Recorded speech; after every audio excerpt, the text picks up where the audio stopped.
నమస్కారం. Mass media news కి స్వాగతం. హెడ్లైన్ చూద్దాం. లాస్య నందిత యాక్సిడెంట్ కు ముందు జరిగింది ఇదే. ఆమె ఎక్కడికి వెళ్లారంటే కాంగ్రెస్ లోక్సభ అభ్యర్థులు బీఆర్ఎస్ నుంచి వచ్చిన ఆ నలుగురికి సీట్లు, త్వరలో అధికారిక ప్రకటన. మహిళా సంఘాలకు రేవంత్ సర్కార్ గుడ్ న్యూస్. 1200 కోట్లు త్వరలోని చెక్కులు. సికింద్రాబాద్ కంటోన్మెంట్ ఎమ్మెల్యే లాస్య నందిత అకాల మరణం తెలంగాణలో విషాదాన్ని నింపింది. పటాన్ చెరువు ఓఆర్ఆర్పై చోటు చేసుకున్న రోడ్డు ప్రమాదంలో ఆమె ప్రాణాలు కోల్పోయారు. అయితే ఆమె మృతి వెనుక అనేక అనుమానాలు వ్యక్తమవుతున్నాయి. అసలు ఆమె కారు ప్రమాదం ఎలా జరిగింది, తెల్లవారుజాముని ఆమె అక్కడికి వెళ్లారు అనే విషయాలు చాలా మందిని ఆలోచింపజేస్తున్నాయి. ఆమె సదాశివపేట వెళ్లారని ఒకరు, బాసర్ నుంచి తిరిగి వస్తుండగా ప్రమాదం జరిగిందని మరొకరు, ఇలా రకరకాల వ్యాఖ్యానాలు వినిపిస్తున్నాయి. అయితే యాక్సిడెంట్కి ముందు ఆమె ఎక్కడికి వెళ్ళిందనే విషయంపై ఓ క్లారిటీ వచ్చింది. ప్రమాదానికి ముందు ఎమ్మెల్యే లాస్య నందిత సదాశివపేట దర్గాకు కుటుంబ సభ్యులతో వెళ్ళినట్లు తెలిసింది. సంగారెడ్డి జిల్లా సదాశివపేట మండలం ఆరూరు నుంచి కోనాపూర్ వెళ్లే మార్గంలో ఉన్న మీస్కిన్ బాబా దర్గాకు ఆమె వెళ్ళినట్లు తెలిసింది. ఈ దర్గాకు ఎమ్మెల్యే లాస్య నందిని అర్ధరాత్రి సుమారు 12:30 వచ్చిందని ఇక్కడ నిర్వాహకులు చెబుతున్నారు. మొక్కులు తీర్చుకున్న అనంతరం ఉదయం 3-4 గంటల మధ్య దర్గా నుంచి వెళ్లిపోయిందని చెప్పారు. రాత్రి వాళ్ళ అక్క వాళ్ళు ముందొచ్చారు.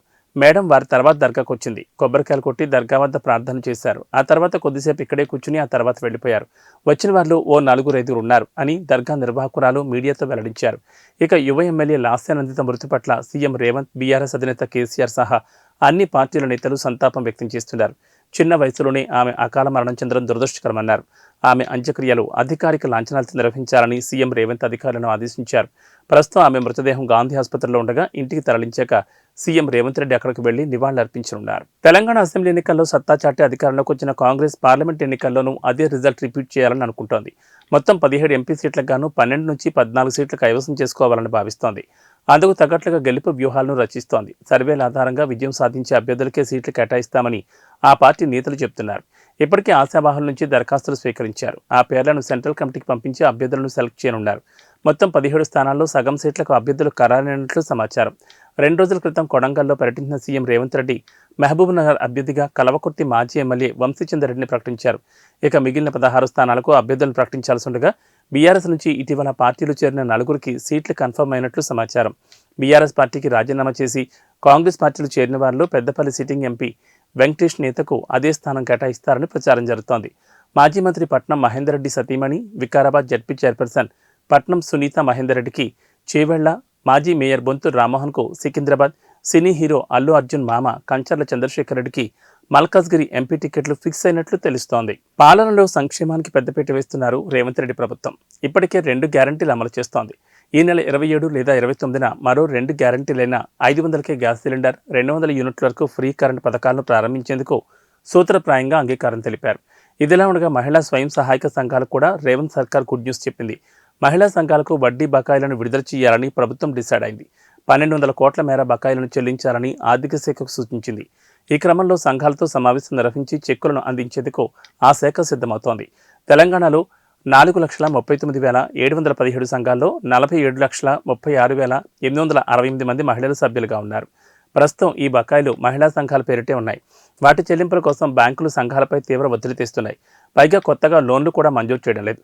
ఈ నేపథ్యంలో మహిళలకు ఊరటనిచ్చే విధంగా వడ్డీ బకాయిలను వెంటనే చెల్లించాలని సీఎం రేవంత్ రెడ్డి నిర్ణయం తీసుకున్నారు. టీడీపీ పుట్టపర్తి నియోజకవర్గ ఇన్ఛార్జ్ మాజీ మంత్రి డాక్టర్ పల్లె రఘునాథ్ రెడ్డి శ్రీ సత్యసాయి జిల్లా బుక్కపట్నం మండలంలోని కృష్ణాపురం పంచాయతీ గోపాలపురం నుంచి ఎన్నికల ప్రచారాన్ని చేపట్టారు. అంతకుముందు గంగమ్మ గుడిలో పూజలు నిర్వహించారు. ఎన్నికల ప్రచారానికి ముందు ఆలయంలో పూజలు చేశారు. ఇంటింటికి తిరుగుతూ సైకిల్ గుర్తుకు ఓటు వేసి టీడీపీని గెలిపించారన్నారు. ఈ కార్యక్రమంలో టీడీపీ మండల కన్వీనర్లు, స్థానిక ప్రజాప్రతినిధులు, మాజీ ప్రజాప్రతినిధులు, నాయకులు, కార్యకర్తలు తదితరులు పాల్గొన్నారు.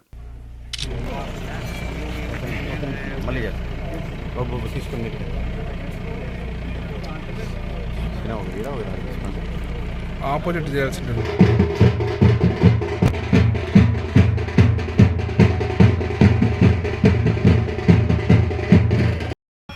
ఈ పవిత్రమైన పుట్టపర్తి నియోజకవర్గంలో బుక్కపట్నం మండలంలోని కృష్ణాపురం గ్రామ పంచాయతీలో గోపాలపురం గ్రామంలో ఈ నియోజకవర్గానికి ఈశాన్య వైపు ఉంది కాబట్టి ఎన్నికల సంఘారావాన్ని ప్రారంభించినామని చెప్పి సందర్భంగా గుర్తు చేస్తున్నాం. ఈ ఎన్నికల్లో తెలుగుదేశం పార్టీ చంద్రబాబు నాయుడు గారు అధికారంలోకి రావాల్సిన చారిత్రాత్మక అవసరం ఎంతైనా ఉంది.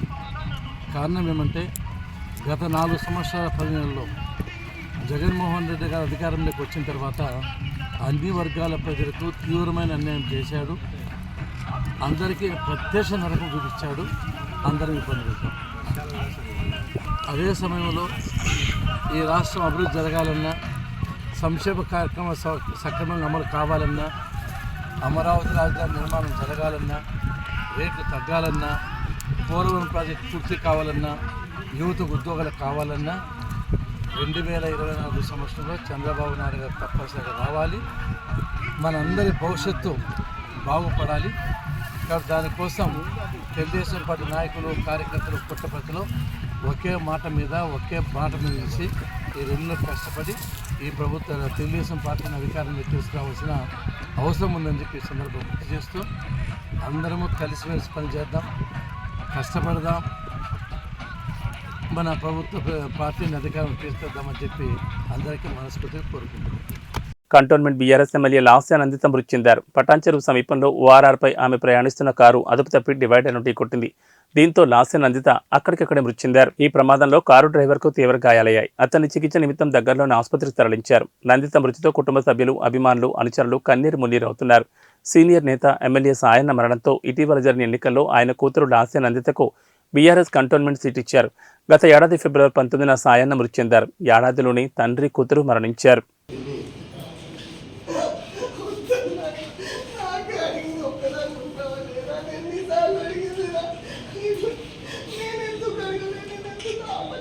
Lasya Nandita Sayana, having been elected a member of the Legislative Assembly, do swear in the name of God that I will bear true faith and allegiance to the Constitution of India as by law established, that I will uphold the sovereignty and integrity of India, and that I will faithfully discharge the duty upon which I am about to enter.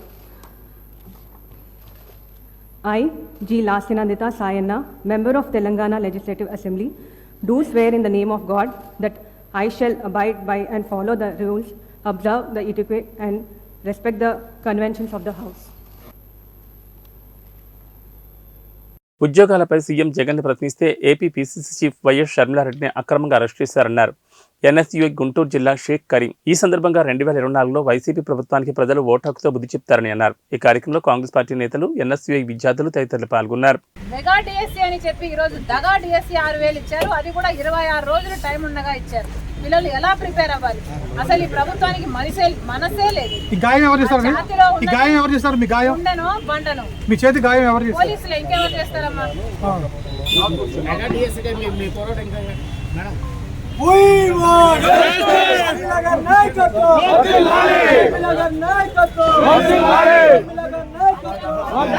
Emmiganur పట్టణ కేంద్రంలోని నిరంతరం అభివృద్ధితో పోటీ పడుతున్న మచ్చలేని మహానాయకుడు B Mohan Reddy. ఆయన BB జయనాగేశ్వరరెడ్డికి పోటీ ఎవరూ లేరని floor leader Dayasagar, councillor Ramdas Goud, నియోజకవర్గ మైనార్టీ సెల్ అధ్యక్షుడు హుస్సేన్ పేర ధీమా వ్యక్తం చేశారు. ఎమ్మిగనూరు నియోజకవర్గంలో వైసీపీ అధిష్టానం బీసీలకు సీటు కేటాయించి లోకల్ వ్యక్తులు కాకుండా నాన్ లోకల్ అభ్యర్థి బుట్టా రేణుకను తీసుకుని రావడం ఎంతవరకు సమంజసం కాదన్నారు. సిట్టింగ్ ఎమ్మెల్యే చెన్నకేశ్వరరెడ్డి అధిష్టానంతో చర్చలు జరిపి మాచాని వెంకటేష్కు సీటు కేటాయించాలని అధిష్టానంతో మొరపెట్టుకుని వెంకటేష్ను నియోజకవర్గ సమన్వయకర్తగా ప్రకటించారు. అది కాస్త 3 నెలల ముచ్చటగా మారి పార్టీ అధిష్టానం నియోజకవర్గ సమన్వయకర్తగా బుట్టా రేణుక పేరును ప్రకటించడం నిలకడలేని తనానికి నిదర్శనమని ఎద్దేవా చేశారు. ఆమె లాబింగ్ చేసి మాచాని వెంకటేష్ని తప్పించి ఒత్తిడి తెచ్చి కేశవరెడ్డిని కాదని ఆమె ఇక్కడ తిష్ట వేయడం జరిగింది. తీరా ఇక్కడికి వచ్చి పార్టీ కార్యాలయం ప్రారంభోత్సవంలో కేశవరెడ్డి ఆశీస్సులు నాకు పుష్కలంగా ఉంటాయని చెప్తుంది. ఆయనని కాదని, ఆయన అభ్యర్థిని కాదని నీకిస్తే ఆయన ఆశీస్సులు మీకు ఏ విధంగా ఉంటాయి అని మాకే ఆశాస్పదంగా ఉంది మీరు అనే మాటలు. వైసీపీ క్యాడర్ కూడా చాలా బాధలో ఉన్నారు. మా కేశవరెడ్డి సూచించిన అభ్యర్థిని కాదని బుట్టా రేణుకమ్మకు మేము సపోర్ట్ చేసే ప్రసక్తే లేదని స్పష్టంగా వారు కూడా తెలియజేయడం జరిగింది. మీరు అభ్యర్థులు ఎవరైనా బివి జయనాగేశ్వరరెడ్డి గారి గెలుపు ఇక్కడ తథ్యమని, గతంలో మీరు ఎంపీగా పోటీ చేసినప్పుడే బీటీ నాయుడికి ఈ నియోజకవర్గంలో మెజారిటీ వచ్చిందన్న విషయాన్ని మీరు మర్చిపోయారని, మీరు పూటకొక పార్టీ మారితే నిన్నని కుర్ని కాదు, బీసీలు కాదు, ఎవరు ఎమ్మిగనూరు పట్టణంలో నియోజకవర్గంలో నిన్ను నమ్మే పరిస్థితే లేదని నేను తెలియజేస్తున్నా. దయాసాగర్ మున్సిపల్ ఫ్లోర్ లీడర్, 21వ వార్డు కౌన్సిలర్. అత్యాధునిక వసతులతో ఈఎస్ఐ ఆసుపత్రి రూపుదిద్దుకుంది.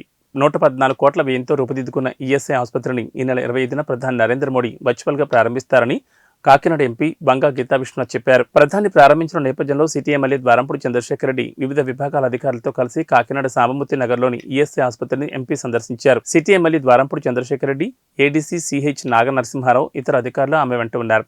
హాస్పిటల్లోని వివిధ విభాగాలను, ఆపరేషన్ థియేటర్లను, జనరల్ వార్డులను ఆమె పరిశీలించారు. 2020లో శంకుస్థాపన చేసి కరోనా భారీ వర్షాలను సైతం అధిగమిస్తూ అత్యంత వేగంగా ఈ నిర్మాణాన్ని పూర్తి చేసి వినియోగంలోకి తీసుకొచ్చామన్నారు. ఆరంభంలో ఈఎస్ఐ ఆసుపత్రి కోసం 100 కోట్ల మంజూరు కాగా అత్యాధునిక వసతుల కోసం 14 కోట్ల అదనంగా మంజూరు చేశారన్నారు. ఆసుపత్రితో పాటు పనిచేసే వైద్యులు, ఇతర ఉద్యోగుల కోసం క్వార్టర్స్ కూడా అదే ప్రాంగణంలో నిర్మించామన్నారు. చాలా సంతోషకరమైంది. కార్మికులకి కుటుంబాలకి ఉపయోగపడే విధంగా కాకినాడలో 100 పడకల ఈఎస్ఐ హాస్పిటల్ని శాంక్షన్ చేసుకున్నాం 2020లో. ఈఎస్ఐ హాస్పిటల్ రావడానికి సంపూర్ణ సహకారం, ఇక్కడ స్థలం హ్యాండ్ ఓవర్ అవడానికి కానీ ఇప్పుడున్న పరిస్థితులు చాలా దారుణమైన పరిస్థితులు ఉండేవి. అటువంటి పరిస్థితుల్లో ఈ స్థలాన్ని పూర్తిగా అన్ని రకాలుగా ఏ విధమైన ఇబ్బంది లేకుండా గౌరవ శాసనసభ్యులు సోదరులు ద్వారంపూడి చంద్రశేఖర్ రెడ్డి గారు చాలా ప్రత్యేకమైన శ్రద్ధ తీసుకొని మన ఈఎస్ఐ హాస్పిటల్ కోసం మనం ప్రయత్నిస్తాం కాబట్టి తప్పనిసరిగా అవ్వాలి. కార్మికుల కుటుంబాలకి ఇది బాగా ఉపయోగపడాలనే ఉద్దేశంతో ఆ రోజు మనకి స్థలం పూర్తిగా మన హ్యాండ్ ఓవర్లోకి రావడానికి చాలా సహకరించడం జరిగింది. కార్పొరేషన్ కమిషనర్ గారు, కార్పొరేషన్ అధికారులు వారంతా కూడా సహకరించారు. మనం ప్రపోజల్ తయారు చేసి అప్పటికి ఉమ్మడి ఆంధ్రప్రదేశ్, ఉమ్మడి తూర్పుగోదావరి జిల్లాలో ఉన్నాం.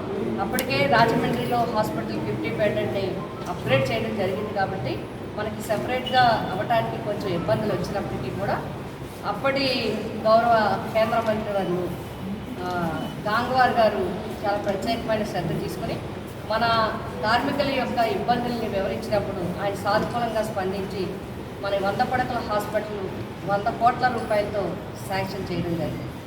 2020లో మనం ఫౌండేషన్ వేసుకున్నాం. వేసుకునేటానికి కొద్ది నెలల్లోనే కరోనా రావడం జరిగింది. కరోనా వచ్చింది. తర్వాత అది కొంచెం కోలుకోవడానికి పూర్తి పనులు మనందరికీ తెలుసు, ప్రపంచవ్యాప్తంగా అన్నీ ఆగిపోయాయి. దాని తర్వాత కూడా పనులు ప్రారంభించి మొదలుపెట్టి స్టార్ట్ చేసి స్పీడ్ అందుకునేటప్పటికి హెవీ రైన్స్, విపరీతమైన రైన్స్ రావడం వల్ల ఇంజనీరింగ్ సిబ్బంది చాలా ఇబ్బంది పడ్డారు. అయినప్పటికీ కూడా అన్నింటినీ ఎదుర్కొని తక్కువ టైంలో ఇంచుమించుగా ఎమ్మెల్యే గారికి మాకే అదృష్టం ఏంటంటే మేమే శంకుస్థాపన చేసాం. రేపు మా చేతుల మీదుగానే మరి ఇది ప్రారంభం కావడం అనేది మా అందరికీ చాలా సంతోషంగా ఉంది. రేపు 25వ తేదీ ఫిబ్రవరి 25వ తేదీన మరి వర్చువల్గా గౌరవ భారత ప్రధానమంత్రి గారు శ్రీ నరేంద్ర మోడీ గారు దీన్ని ప్రారంభించడానికి అంగీకరించడం జరిగింది. భారతదేశ వ్యాప్తంగా కొన్ని హాస్పిటల్స్ వారు మరి జాతికి అంకితం చేయడం జరుగుతుంది. అందులో మన కాకినాడ హాస్పిటల్ ఉండడం కూడా మన అందరి అదృష్టం. మరి ఈ హాస్పిటల్ గురించి మరి ఇంచుమించుగా దీనికి 114 కోట్ల రూపాయల వ్యయంతో ఇది పూర్తి చేసుకున్నాం. 4 అధునాతనమైన 4 ఆపరేషన్స్ థియేటర్స్ ఉన్నాయి, 100 పడకలు ఉన్నాయి. అదేవిధంగా లేటెస్ట్ మోడల్తో. నమస్కారం. ఈరోజు అందరికీ నమస్కారం. ఈరోజు కాకినాడ పట్టణ ప్రజల అదృష్టంగా ఇంకొక ఫెసిలిటీ మన కాకినాడ పట్టణం రాబోతుంది. అది 100 పడకల ఈఎస్ఐ హాస్పిటల్. ఈ హాస్పిటల్ గత ప్రభుత్వంలో వేరే చోటకి తరలిపోతుంటే మన ప్రభుత్వం వచ్చిన తర్వాత, జగన్మోహన్ రెడ్డి ప్రభుత్వం వచ్చిన తర్వాత MP madam Banga Geetha Viswanath madam గారు ఎంతో పట్టుదలతో ఈ యొక్క హాస్పిటల్ని మళ్ళా కాకినాడ పట్టణంలో నిర్మించాలని చెప్పేసి నిర్ణయం తీసుకుని జగన్మోహన్ రెడ్డి గారి సహకారంతో కేంద్ర ప్రభుత్వం మీద ఒత్తిడి తీసుకొచ్చి ఇక్కడ ప్రారంభించే ఏర్పాటు చేయడం జరిగింది.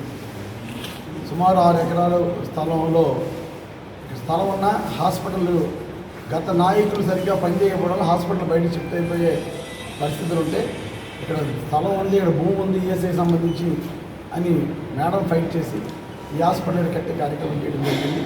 ముఖ్యంగా ఈ హాస్పిటల్ కన్స్ట్రక్షన్స్లో కేంద్ర మంత్రి వచ్చి ఇక్కడ ఇలాగే ఫౌండేషన్ చేయడం జరిగింది. ఇంజనీరింగ్ సిబ్బంది కానీ కాంట్రాక్ట్ కానీ సందర్భంగా అభినందించాలి. ఇన్ టైంలో కరోనా వచ్చినా కూడా తక్కువ సమయంలో సుమారు 1,50,000 అడుగుల్ని 100 కోట్ల రూపాయలతో చాలా తక్కువ సమయంలో పూర్తి చేసిన ఇంజనీరింగ్ సిబ్బందిని అభినందిస్తూ, కాకినాడ పట్టణం అంటే పోర్ట్ బేస్డ్ సిటీ. ఈ సిటీలో ఎక్కువ మంది కార్మికులు ఈఎస్ఐ సదుపాయాన్ని ఉపయోగించుకోవడానికి అందరికీ కూడా ఉంది. కనుక ఈ హాస్పిటల్ ఇక్కడ రావడం నిజంగా కాకినాడ పట్టణ ప్రజల అందరూ సంతోషాన్ని వ్యక్తం చేస్తూ కృషి చేసినటువంటి ఎంపీ మేడం గారికి, అదేవిధంగా కేంద్ర ప్రభుత్వానికి, ముఖ్యంగా మన నాయకులు జగన్మోహన్ రెడ్డి గారు, మన నాయకులు జగన్మోహన్ రెడ్డి గారు ముందు నుంచి అంటుంది హెల్త్ పరంగా అందరికీ మంచి ఫెసిలిటీ ఇవ్వాలని మన ముఖ్యమంత్రి గారి ఉద్దేశం. ఆ ఉద్దేశంలో భాగంగా ఈఎస్ఐ కూడా ఇక్కడ రావడం నిజంగా అదృష్టంగా భావిస్తూ 25th ఇనాగ్రేషన్ ఆల్రెడీ ఓపీకి వస్తున్నారు. అంటే కార్మికులు 25వ తారీఖు నుంచి పూర్తి ప్రచారం చేసి ఈ యొక్క ఈఎస్ఐ ఫెసిలిటీ ఉన్న ప్రతి కార్మికుడు కూడా ఈ యొక్క ఫెసిలిటీని వాడుకోవడానికి అందుబాటులో వస్తుందని తెలియజేసుకుంటారు. టీడీపీ జనసేన పొత్తు ఎన్నికలు సమీపిస్తున్న వేళ రూరల్ టీడీపీ పరిస్థితి అగమ్యగోచరంగా ఉందని పలువురు టీడీపీ నాయకులు ఆవేదన వ్యక్తం చేశారు. కాకినాడ రూరల్ 49వ డివిజన్ మాజీ కార్పొరేటర్ పలివేల ఉషారాణి నివాసంలో టీడీపీ బీసీ నాయకులు ప్రెస్ మీట్ నిర్వహించారు. ఈ సందర్భంగా రూరల్ నియోజకవర్గంలో సుమారు 82,000 మంది శెట్టిబలిజీ ఓటర్లు ఉన్నారని అన్నారు. ఇతర బీసీ ఓటర్లు సుమారు 50,000 మంది ఉన్నారని, అలాంటి నియోజకవర్గంలో బీసీల కాకుండా వేరే వర్గం వారికి సీటు కేటాయిస్తే తామంతా టీడీపీకి వ్యతిరేకంగా పనిచేస్తామని చెప్పారు. అందరికీ నమస్కారం. కాకినాడ రూరల్ నియోజకవర్గం కరప మండలం. నా పేరు బొంగా సింహాద్రి, కరప జడ్పీటీసీ. ఈవేళ తెలుగుదేశం పార్టీ పుట్టి 42 సంవత్సరాలు గడుస్తుంది. 42 సంవత్సరాలు అవుతుందంటే 42 సంవత్సరాల నుంచి ఇవాళ అత్యధిక ముఖ్యమంత్రి చంద్రబాబు నాయుడు గారిని, ఎన్టీ రామారావు గారిని చేయడం జరిగింది. ఈ రోజు జగన్ గారు అరాచకాలకి ఇవాళ రాష్ట్రం అధోగతి పాలయ్యింది. దీని మీద ఈ రాష్ట్రాన్ని కాపాడని ఉద్దేశంతో మన చంద్రబాబు నాయుడు గారు, పవన్ కళ్యాణ్ గారు కూడా కలిసి ఇరువురు పొత్తు పెట్టుకోవడం జరిగింది. ఈ పొత్తుల భాగంలో ఇవాళ కాకినాడ రూరల్ నియోజకవర్గంలో ఇంతవరకు కూడా పిల్లి అనంతలక్ష్మి గారు పోటీ చేయడం జరిగింది చెట్టుపల్లి నుంచి. అలాగే వెస్ట్ గోదావరి నుంచేమో పితాని సత్యనారాయణ గారు. ఈ 2 జిల్లాలకు ఇద్దరే ఉండేవారు. అయితే ఈవేళ కనుక పిల్లి అనంతలక్ష్మి గారికి టికెట్ కేటాయించుకోవడం మాకు చాలా ఇబ్బందికరంగా ఉంది. అదే కాకుండా ఇవాళ మేము ఓటేనకి వెళ్ళాలంటే ఆ ఓటింగ్ లో మా పార్టీ సింబల్ కానీ మా పార్టీ గుర్తుగా లేని పరిస్థితి వస్తుంది. ఎందుకంటే ఇక్కడ ఎంపీ జనసేనకి ఇచ్చి, ఎమ్మెల్యే కూడా జనసేనకి ఇచ్చి పచ్చి అయితే ఇవాళ ఆ ఓటింగ్ లో. మీడియా మిత్రులు అందరికీ నమస్కారం అండి.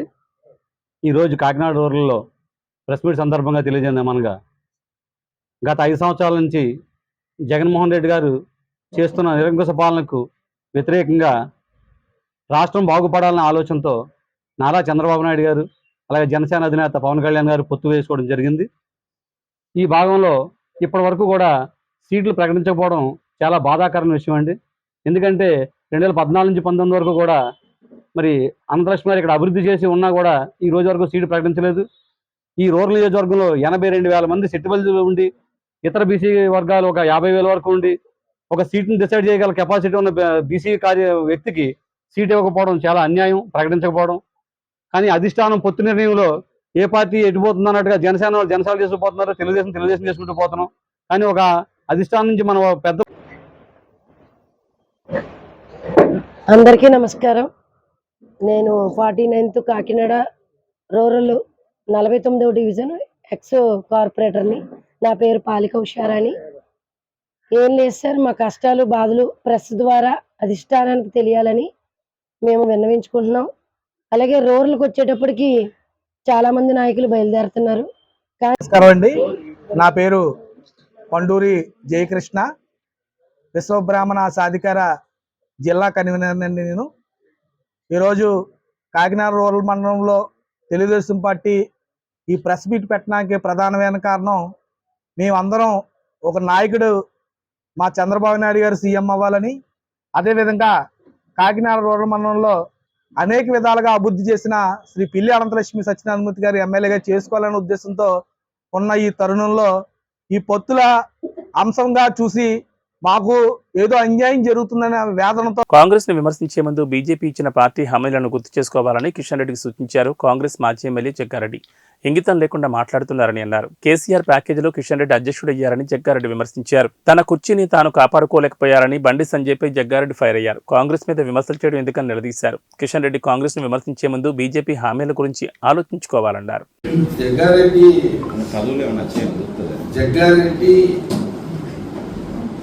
ఇది సీరియస్ మ్యాటర్. నాది కూడా నేను చెక్ చేసుకుంటాను సార్. వాస్తవంలో జీవితం అంతా కూడా కష్టకాలంలోనే కష్టం ఉన్న పరిస్థితుల్లో కష్టానికే లేదు. నాది ఎప్పుడు కష్టకాలంలో పనిచేస్తుంటే నాకు అది అట్లా రాసి పెట్టున్నట్టుంది. నాకు నిత్యం కష్టం ఏముంటుంది. ఇగో వాస్తవం కూడా చెప్తున్నా. లేదా నువ్వు మంచి ప్రశ్న అడిగినావు, నీకు సమయం సందర్భం చెప్పాలో లేదో కానీ నువ్వు మీడియాలో అడిగినప్పుడు జవాబు చెప్పాల్సిన బాధ్యత నాకు ఉంది. కరెక్టే. 2017లో ఉత్తమ్ కుమార్ రెడ్డి గారు పిసిసిలో ఉన్నప్పుడు అప్పుడు అందరూ షాకింగ్లో ఉన్నారు, పక్షాల్లో ఉన్నారు, టెన్షన్లలో ఉన్నారు. ఆ టైంలో ఉత్తమ్ కుమార్ రెడ్డి గారు నాకు పిలిపించుకొని ఆయన అడిగాడు, దగ్గర రాహుల్ గాంధీ గారు సభ పెట్టాలి అంటే గవర్నమెంట్ వాళ్ళు ఉన్నారు, ఇప్పటికే 3 ఏళ్ళు అయిపోయింది, ఏదో చేయాలి, మనం పార్టీని జోష్కి తీసుకురావాలి, క్యాడర్ని జోష్కి తీసుకురావాలి, మన లీడర్లు కూడా బయటికి వెళ్ళాలి, ఇదంతా జరగాలి, రాహుల్ గాంధీ గారి యొక్క సభ ఏర్పాట్లు నువ్వు చెయ్యాలి. నువ్వు నాకు తెలుసు ఆర్థికంగా నువ్వు ఇబ్బందులలో ఉన్నావు, అందరం ఇబ్బందులలో ఉన్నాము, అయినా సరే నువ్వు నేను అడుగుతున్నా అంటే నేను ఎందుకు అడుగుతున్నానంటే నువ్వు గతంలో ఉమ్మడి రాష్ట్రంలో రాష్ట్రం అంతా ఉడికిపోతున్నది, ఉడుకుతున్నది ఉద్యమం పేరు మీద. ఆంధ్ర ప్రాంతం ముఖ్యమంత్రి అప్పుడు ఉమ్మడి రాష్ట్రంలో కిరణ్ కుమార్ రెడ్డి ఉన్నాడు, తెలంగాణ ప్రాంతంలో తిరగలేని పరిస్థితి ఉంది. మరి ఆ టైంలో కేసీఆర్ సొంత జిల్లా ఉద్యమ గడ్డ ఉమ్మడి జిల్లాలో మరి నువ్వు కిరణ్ కుమార్ రెడ్డి గారు 2013లో ఆయన సభ ఏర్పాటు నువ్వు 1,00,000 మందితోటి సభ ఏర్పాటు చేసినావు. ఆ రోజు స్కీము ఎస్సీ ఎస్టీ సప్లాన్ బంగారు తల్లి స్కీమ్ ప్రోగ్రామ్ చేసినాము. మేము ఎవరో మా ప్రాంత ఉద్యమంలో ఉన్నాము, మేము ఎవరో షేర్ చేయలేకపోయినాం, కానీ సింగిల్ హ్యాండ్. సెక్టర్ అధికారులు ప్రతి పోలింగ్ కేంద్రాన్ని పరిశీలించాలని జిల్లా ఎన్నికల అధికారి కలెక్టర్ క్రాంతి వల్లూరు అన్నారు. రానున్న పార్లమెంట్ ఎన్నికల్లో ఎన్నికల ప్రవర్తన నియమావళిని పకడ్బందీగా అమలు చేయాలన్నారు. ఎన్నికల ప్రవర్తన నియమావళిపై కలెక్టరేట్ లో మొదటి శిక్షణ కార్యక్రమాన్ని నిర్వహించారు. మెదక్, జహీరాబాద్ పార్లమెంట్ ఎన్నికలకు సంబంధించి సెక్టర్ అధికారులు పీఓలకు APO flying squad, statistical surveillance, video surveillance, video viewing బృందాలు, తహసీల్దార్లు, ఎంపీడీఓలకు ఎన్నికల ప్రవర్తన నియమావళిపై నిర్వహించిన శిక్షణ కార్యక్రమానికి హాజరయ్యారు. ఈ సందర్భంగా కేంద్ర ఎన్నికల కమిషన్ ఆదేశాల మేరకు ఎన్నికల ప్రవర్తన నియమావళి అమలుకు అధికారులు కట్టుదిట్టంగా చర్యలు తీసుకోవాలని కలెక్టర్ ఆదేశించారు.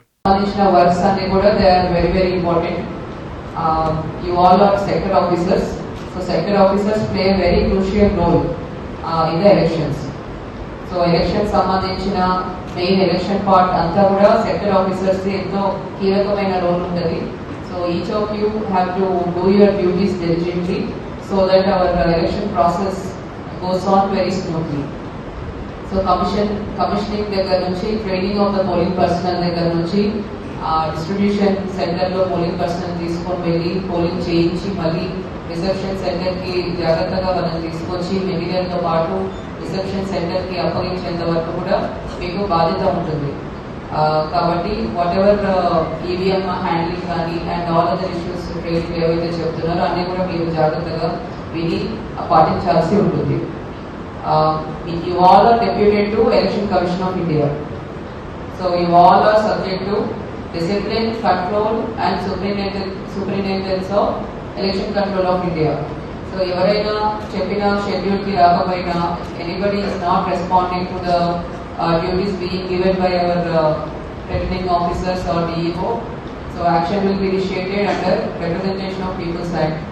So whatever election commission duties are there, all of you have to do it very sincerely. And it was morning over 21 sector officers have not reported to this training. So action will be initiated on this 21 sector officers constituency wise, why they have not come to this training. So this will be viewed very seriously. కాబట్టి ఇప్పటి నుంచి ఏవైతే training ఉంటుందో ఆ duties మీకు ఇస్తారో అవన్నీ కూడా all of you should do properly. So అయితే మన సెక్టర్ ఆఫీసర్స్ లో కొంతమంది ఎంపీడీఓస్ కొత్తగా వచ్చారు. All our previous MPDOs most of them got transferred out. So కొత్తగా ఇప్పుడు ఎంపీడీఓస్ వచ్చారు. మీరు వేరే వేరే జిల్లాల్లో వచ్చే మనకు త్వరలో పార్లమెంటరీ ఎలక్షన్స్ అనౌన్స్ అవబోతుంది. కాబట్టి we all have to be prepared. రీసెంట్గా మనం అసెంబ్లీ ఎలక్షన్స్ చేశాము అండ్ ఇప్పుడు we all have to gear up for the parliamentary elections. ఇంకా any time soon the MCC can be announced and we will be into election mode. Cell phones కొంతమంది చూస్తున్నారు. Pay attention to what. AB bulletin విశేషాలు. నమస్కారం.